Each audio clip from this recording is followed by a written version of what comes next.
Hello everyone, આજે મારે તમને વાત કરવી છે પરદેશમાં રહેતા એક વૃદ્ધની.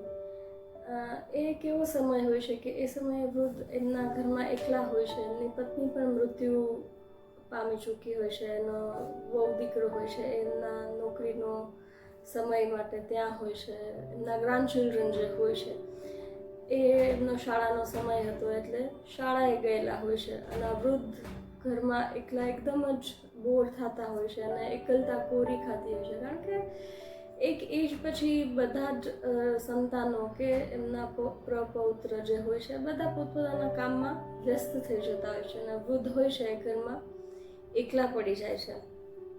એટલે આ વૃદ્ધ પોતાની આસપાસની તમામ જે વસ્તુઓ પડેલી હોય છે એમાં નજર કરતા હોય છે અને દરેક વસ્તુ સાથે એમની કાંઈક ને કાંઈક યાદો જોડાયેલી હોય છે. એ વખતે એ બધી જ્યારે વસ્તુઓ જોતા હોય છે ત્યારે એમના હાથમાં એક ડાયરી આવે છે જેમાં એ રોજે રોજની નોંધ ટપકાવતા હતા, જેને આપણે રોજનીશી કહીએ છીએ કે સારું નરસું આખા દિવસમાં જે બન્યું હોય એની એ નોંધ એ ડાયરીમાં કરતા હતા.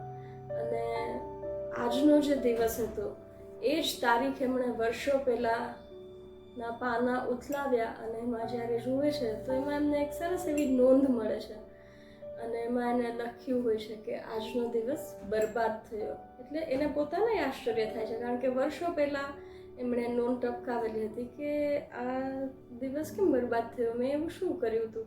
અને પછી એ આખું જે ડિસ્ક્રિપ્શન લખ્યું હોય છે એ વાંચે છે અને એમાં એને લખ્યું હતું કે આજે હું ને ડેવિડ, એટલે કે એનો પુત્ર જે હતો એનું નામ ડેવિડ હતું, હું ને ડેવિડ દરિયા કિનારે ગયા, ત્યાં માછીમારી કરી, પણ એક પણ માછલી અમારાથી પકડાણી નહીં, માટે આજનો દિવસ સાવ બરબાદ થયો. અને પછી તો એ ડાયરી બંધ કરી દે છે અને એમને વિચાર આવે છે કે જેમ હું રોજનીશી લખું છું એમ શું મારો પુત્ર પણ આવું કંઈ લખતો હશે અને એને એ દિવસ વિશે શું લખ્યું હશે, એવી એને ક્યુરિયોસિટી થાય છે પિતા તરીકે. અને એમનો દીકરો જ્યાં બેસતો હોય છે એ ડેસ્ક પર પોતે જાય છે અને એનો દીકરાના ડેસ્કમાંથી પણ એને એક આવી ડાયરી મળે છે. એ સેમ ડે જે એમને વાંચ્યો બરબાદ થઈ ગયો મારો આજનો દિવસ, એ જ સેમ ડેટની એમના દીકરાની ડાયરીમાંથી એ પાનું કાઢે છે અને વાંચે છે. તો એમાં એના દીકરાએ એટલું સરસ લખ્યું હોય છે કે હું ને મારા ડેડ આજે દરિયા કિનારે માછીમારી માટે ગયા, કોઈ માછલી ન પકડાણી એ અલગ વાત છે, પણ મેં મારા ડેડ સાથે બહુ જ સારો સમય પસાર કર્યો. મારા જીવનનો યાદગાર દિવસમાંનો એક દિવસ આ હતો.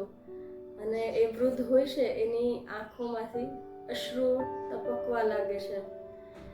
તો મિત્રો, આ વાર્તા આપણને એ શીખવાડે છે કે કદાચ આપણે માતા પિતા તરીકે સંતાનોને જે સમય આપીએ છીએ ને એનું મહત્ત્વ એ સંતાનો માટે ખૂબ હોય છે. એની જે કેળવણી છે ને એમાં તમે સંતાનોને આપેલો સમય છે એ ખૂબ મોટો ભાગ ભજવતો હોય છે. અને હું તો એવું કહું છું કે કદાચ માતા પિતા અને સંતાનો નહીં પણ કોઈ પણ સંબંધમાં જો તમે બીજું કાંઈ આપી શકો કે ના આપી શકો પણ સમય છે ને એ જરૂરથી આપજો, તો તમારો કોઈ પણ સંબંધ છે ને એ હંમેશા માટે મજબૂત રહેશે.